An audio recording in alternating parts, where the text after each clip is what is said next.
I was toting my pack along the windy Conshohocken Road when along came a semi with a high-end canvas-covered load.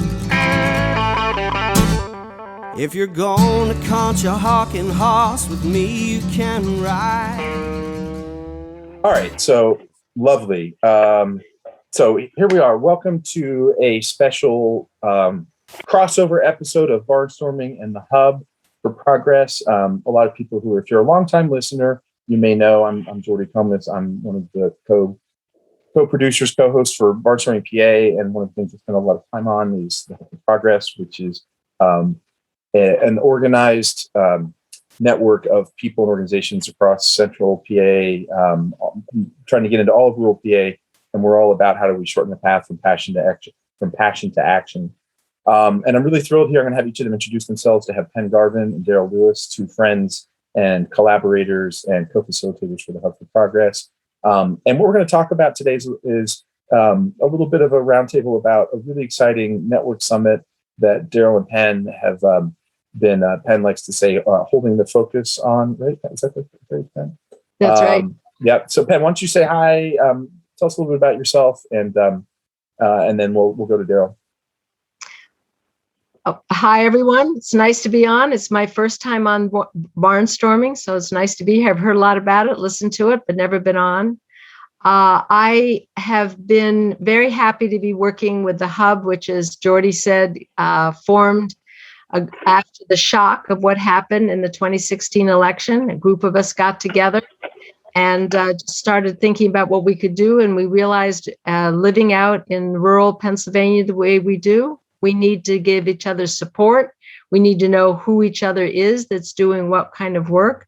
A lot of the groups started after 2016, and a lot of them have been going before. And our main desire when we formed it was to be a place to help people network, and also to make sure that communication is going, that we knew who was doing what and helping each other, and what events were happening and scheduling them and so forth. So that's how it started. The Hub has never thought of itself as a separate organization. It's a network of organizations helping to bring people together. We've always looked at ourselves as helping to amplify what other groups are doing, what the groups within the Hub are doing. We have a very diverse group of people. Some are working for gun sense, some are working for climate, some are working on elections. There's a great variety of what people do. So we have the broadsheet, which is a newsletter that comes out most often weekly, that fills people in on what's going on. I often recommend to groups that they look at the broadsheet, not because there's so much more you should be doing, but because it gives you a sense of how much is going on in our area, and you start to feel supported. No one can do it all, but there's a lot going on that you may not know about that will help you feel more supported. So my enjoyment in working with the Hub is that I like to do training, and I have found ways that groups could use trainings, and we've done a lot of pulling people together to learn some new skills.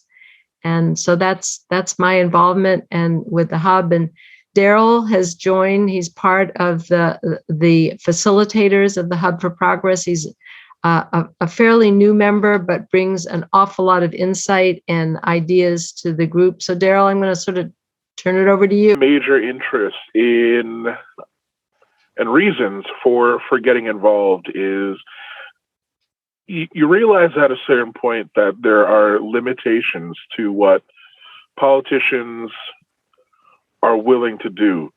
So the things that you and I realize that we're frustrated with, it's nothing new. It's nothing that they don't know, but there's a lot that they're unwilling to do because it is politically compromising for them. So it becomes our responsibility to drive those changes, to make them happen, to request funds, to be the force that makes the reality from what's essentially a shared dream.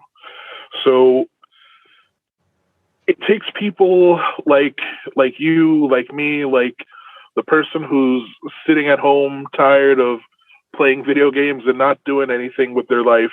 It takes all of us to step up and realize that we have the power, and the system is silently begging for us to activate, to take these matters into our own hands, approach them with knowledge and grace.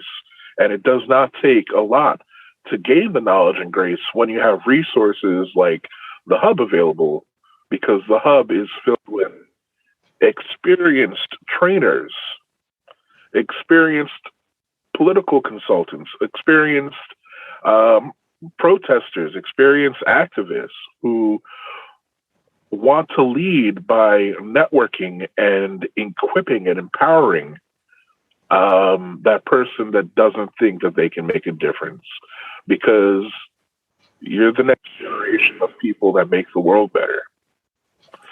So that's why I'm here. I want to be part of that organization that makes the world better by making you realize how powerful you are. Wow, that was so awesome, Daryl, and so well put. And it's, just to give without breaking our arms, patting ourselves in the back, the facilitators for the Hub, intentionally was created as a group that would have a lot of diversity in terms of different kinds of organizations, different reunions, but also with planned successive turnover. And I haven't counted recently, but there might have been 11 or 12 total who have ever been a facilitator. I think that's important and that's vital, in any organization, that you bring new people in, and you bring new people in and into places of, leadership or important contribution or advice. I've learned a lot, having a chance to work with you and things that kind of become taken for granted for me, to hear you articulate them and describe them. I'm like, oh yeah, that's what we're doing. And so an example of that is you were talking about how people, can feel like there's the politicians out there aren't I'm putting some of my words, aren't necessarily following through. And I was thinking about how, for me, like one of the key things is like fragmentation. I think fragmentation is really constant and persistent across both like civic and community, but also political spaces. And it often works to the advantage of the powers that be. They don't want, the people out there connecting or communicating or talking to each other. And so one of the early pieces of the Hub for Progress that I wrote that maybe is worth dusting off was kind of like how to run a great network, like commandments. Like, I don't mean to offend anybody with religious sensibility, but coming from my own background is getting a PhD basically in networks and organizations, was that like the things that people do anyway, where when they're trying to solve a problem, like how do we get this event going? How do we do, how do we have this community event? How do we have this block party? How do we do this, voter registration drive? They tend to use networks, even networks of people within an organization. So like network search and using networks to find resources is something people do already. So two key things about the foundation of the origins of the Hub was, let's make that less serendipitous and haphazard, right? Let's help everybody be more intentional and better able to do that network search and accessing resources. And the other is, sometimes I write down like the network greater sign than the organization. In my mind, organizations like have a mission, they have a purpose, they're they come and go, they live and die, which is fine. What is really damaging is when the network of people who hold all that together, if that becomes too fragmented or if it collapses. And sometimes it's over interpersonal things, sometimes it's over differences in strategy. Like that's what is, really holds us back. So anyway, I just wanted to kind of throw out a little bit of the kind of network perspective. Yeah, Penn. I like to pick up on that because I don't know about other people, but people I've talked to and myself, we have been really working hard for the past 5 years. It's been a long haul from the time that we were shocked, some of us more than others, at what happened with 2016, through all that we had to go through it being worse than we even imagined. The run up to the election and all that we had to go through and stopping being afraid of a coup and all that, which is that fear is not totally gone, as we know. There's been a lot of emotional work, a lot of physical work, constantly having to be on, so to speak. That is tiring. And I think it's important for us as activists. And this is one of the things we're going to be talking about at the summit that we're having on October 9th. We as activists need to look at this as the long haul. This is not, as we said in the beginning, this is not a sprint, it's a marathon. We've done a lot of amazingly wonderful work. We all know that. I hope we all know that, because we have stayed involved. I have to be very honest, when Biden was elected, even with 48% of the electorate voting for Trump, I was really afraid that people would just kind of step back. Oh, well, we're done now. Biden's and everything will be fine. And we have not done that. I'm just very pleased with what we have been doing as a movement. However, it's very tiring. And that's one of the things that I want to give people permission. And one of the things we'll be talking about at the summit, and that is that there are times you need to step back. We lost him again. Just keep going. It's fine. Okay. There are times that we need to step back. There are times that we need to give other people support for stepping back. Sometimes we get worried, oh my God, everyone's stepping back and what's going to happen? But we really have to understand that you can't go at a emergency pace for too long. It's not good for us individually. It's not good for us as a movement. So that's a really important piece, and we'll be talking about that at the summit. Yeah, Penn. So let's what I'm really excited. I feel like I'm hearing the specials at a restaurant. Like what are some of the things we're going to do on the summit on October 9th? And I should have said this before. This is I should have counted the fourth or fifth kind of summit we've had going back to 2017. The first one you and I were both at, which was in a friend's borrowed farmhouse sort of / retreat center with butcher paper. And through pandemics and a lot of this has been the most grassroots organizing. I just realized they've been in restaurants, basements, attics at Dwayne's house, borrowed farmhouses, and a lot on Zoom. But anyway, this is the fifth or sixth, but we're really excited. I know I'm really excited because this is part of a larger process of stepping forward and stepping out with the hub and building its strength so that it's around for the long haul. But anyway, what kinds of things are going to happen?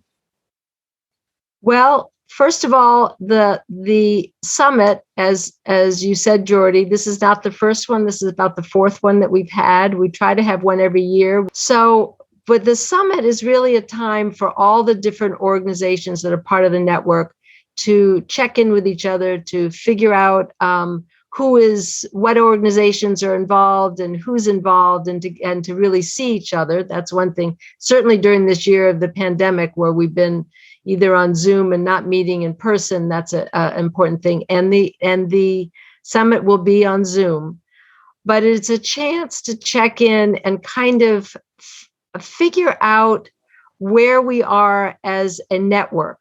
And so that's one of the things that we'll be doing. One of the other things we'll be doing, we've asked people who have signed up for this summit to do a survey, give us information about what they want. So that is something we'll be looking at. Is some of the issues that you all have written that you would like us to deal with, that will be looked at.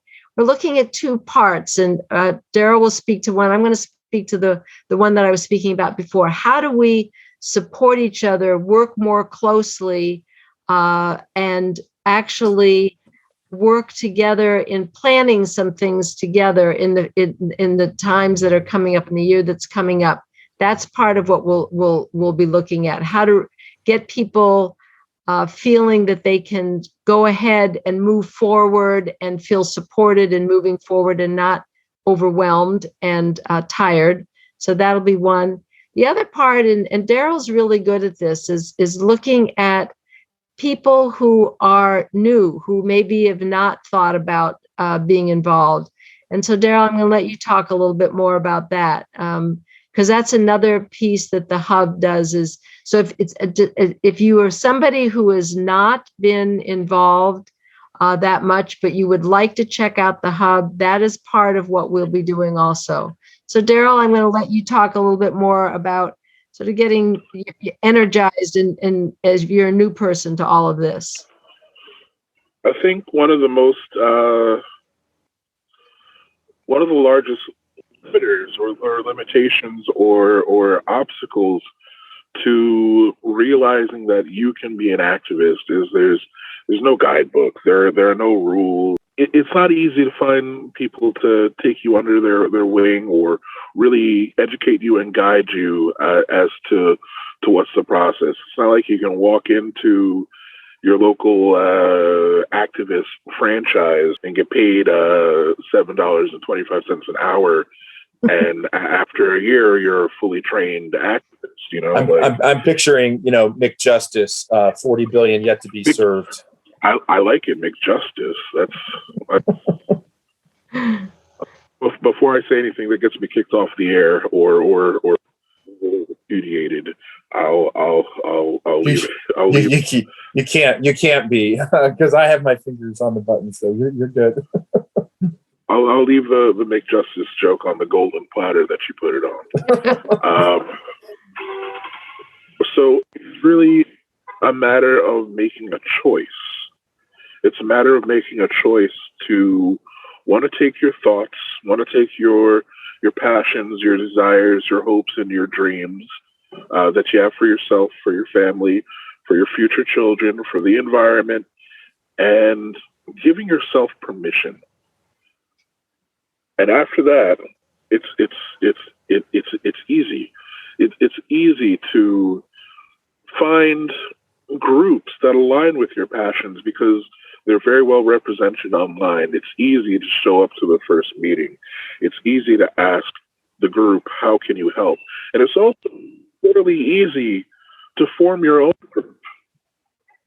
It's also fairly easy to find a handful of people that are as motivated as you are and just bring attention to what's important to you.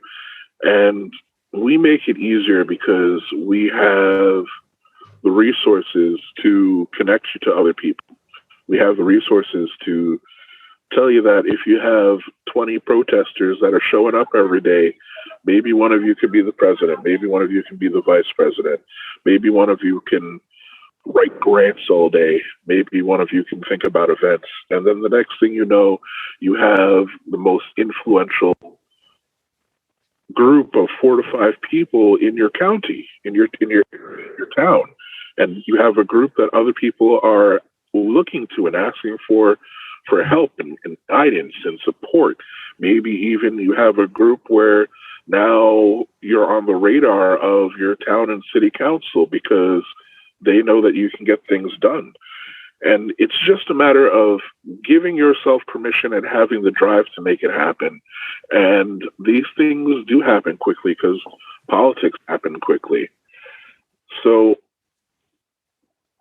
another alienating factor or something that makes good people stop before they can become great people is that they don't know if they have any skills that'll make a difference. And I'm here to break it to you. Literally anything that you do can be tilted and turned into activism.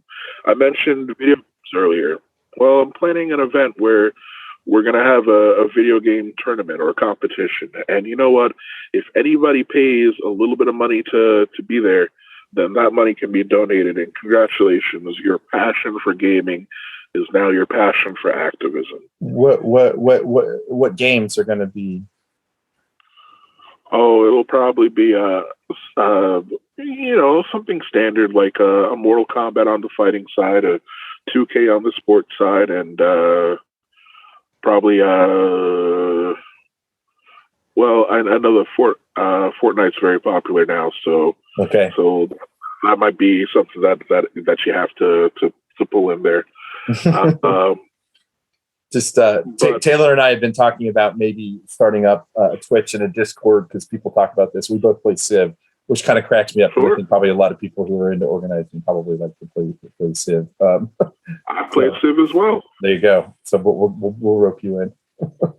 But I cheat though, so I don't know if I can claim the purity of organizing while I'm simultaneously cheating. So sorry, I got excited about video games. So you had this great, that whatever you're good at or passionate about, then that can become an asset. And one of the things that we do as organizers and as the hub is find the ways that can plug together. Penn, you wanted to jump in on the video games? What are you good at? Pong? Daryl, I'm not with the games. I'm not good at that. But Daryl, I always love your ideas of how people can start where they are and move forward from where they are. That is one of the things that, as an activist, to encourage other people to not just sit home and complain or feel bad and start getting depressed, but to take that upset, those complaints, that anger, and put it into action. And you're very good at that. And that's one of the things that we're looking at, how not just those of us who've been involved for a long time can re-energize ourselves, but how we can work together and energize other people who've not been involved, of whatever age, who've not been involved before, to get involved. Because really, being involved in doing something with other people to make the world better makes you feel better, makes each person feel better. And it's a very, what you just were talking about get involved and take what you have and be somebody who can take new ideas and make them happen in the community. That's some of what we want to be doing and helping people to do. So, absolutely. Because I feel like this is the hat I wear. This is probably backwards, but something you were saying, Daryl, that I think is really relevant is this is a book that came out. I feel like last year, and I just looked, it came out in 2006, but The Wealth of Networks by Yochai Benkler. One of the arguments he makes is that that if you can break that, often there's a lot of surplus capacity to do things. So, for example, to do community change or social change or to make justice happen in a specific way, there's enough labor to do it, but the thing is that we need the coordination mechanism so people know what to do and they can plug in, right? And so I think what you were describing is a great example. And if somebody wants to geek out on an academic book, The Wealth of Networks says a lot about that. And part of his point is that as the costs of communication technologies, digital technologies has lowered the cost of coordination. In some cases, it makes it easier to solve that problem, right? And so for sure, for me, and I think back when I first got started doing organizing as a college student in 1990, we would have to assemble a mail list to do a mailing, right? So that was like a bigger lift to sort of connect with people. The flip side, and I don't want to get too wonky on this or nerdy, is there's an attention economy, and it's so easy to communicate that we all have to work harder to get people's attention. So. To me, it's kind of best of times, worst of times with these things. I'd like to pick up on something you just said, Jordy, about attention, because one of the things that I feel that I'm hoping that we can do in this area, I would like it to happen in general, is that we progressives are not that good at really clearly spelling out what we want. We're very good at saying what we don't like, and we're very good at saying what we think should happen as an alternative. But we're not that good at putting out what we view the vision that we have as society. And that's one of the things that when we come together and work together, I think that we can do a better job at if we are intentional about doing that. It's one of the things that I've been have thought about over time. So I just glanced. There are already 30 people signed up, and it's 2 weeks away. That's really cool. And I saw both a mix of familiar people and some new people. I know the survey, last time I checked, had I think 12 or 13 responses, which is great, and really useful. So let's just kind of walk me through it. So it's October 9th. It starts at 10. Is that right? It starts from 10 to 11 is going to be the plan time. We didn't do it longer than other summits have been half a day or at least a couple of hours. This is 1 hour because we are aware that Zoom is hard for people to be on. The second hour from 11 to 12, we are going to keep open, and it'll be more a time to just network among yourselves, get to know people, more informal. The formal part will really be looking at, we don't have everything worked out yet because we're just looking at the surveys and want to make sure that we have people's input. But the formal part will be looking at how we take care of ourselves during this period of time, how we work together during this period of time, and how we can mentor new people help to include new people in the work that we're doing. And also we'll be presenting a bit of information about some of the ideas that the Hub has been thinking about how to pull together more training in a more organized fashion to let people, as Daryl was saying, there's no place you can go to learn how to be an activist. Well, there's a lot of materials that we have. We're starting to think about how to make that more effectively and coherently available to people who are interested in becoming involved in different ways. We'll also offer some essentials, things that you absolutely should know, like the structure of local, county, and national politics. What are the three balances of power? What do they do? So it's good to know what you want. There are definitely things that we can teach you that will save you a lot of steps, because a lot of people seem to think that their president, the president of the country, can do things for them locally. It doesn't work that way. I mean, Yeah. They don't have control over your town's budget, you know. Yeah. And surprise, your mayor might define the budget, but your mayor doesn't allocate the funds, you know. So it's important for you to actually know where the budget's being spent, so you can actually campaign and ask the correct people, so you can actually have effective campaigning and efforts being put forward. I'm going to butcher it, but Ayanna Pressley, the rep from Massachusetts congressional reps, it's something like budgeting is my moral love language or something like that.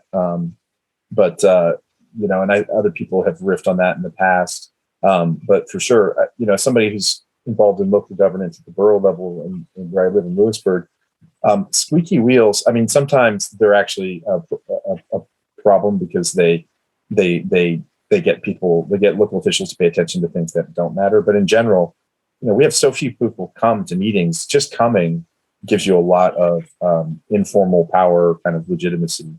We're going to wrap up. One sentence. Why should somebody go to the sign up, which I'll put in the show notes for people to access. And you can also go to the hubs, thehubforprogress.org, thehub4progress.org. So I'll spell it out. You can also sign up there. But one sentence, Daryl at Penn. There's a misnomer that the greatest American power is voting. And I think people attribute that strictly to voting for president, but it depends on what you want to see changed and where you want to see it changed, because sometimes the greatest power is showing up and asking the right person. So an organization like the Hub will teach you when it's important to vote, when it's important to show up and ask, and empower you to make those choices and inform the people around you to make the most effective use of your time and your voice. And come also to meet really, really good, interesting people and to feel supported in the work that you're doing or in getting involved if you're not already involved. So please come and share with other people. It'll be a good 2 hours, and we would love to meet you. You'll meet us, and it's a time really that you can share your ideas with us. It's going to be we're doing some presentation, but it's a lot of a time to share. So please Awesome. come. Awesome. I'm going to add, in a tongue-in-cheek way, it's also it's a great event to come if you love community events, but you're terrified of potlucks, because since it's virtual, you don't have to deal with anybody's weird whatever they cooked up in a crock pot. All right. Thank you so much. Jordy. Thank you, Jordy, for having us on. Oh, yeah. totally. Thank you for making the time and for putting up with all the tech problems. And we'll see you So soon. I climbed into the cab and then I settled down inside. He said, if you can't take these twists and turns, man, I don't blame you. I said, listen, I've traveled every road in Pennsylvania.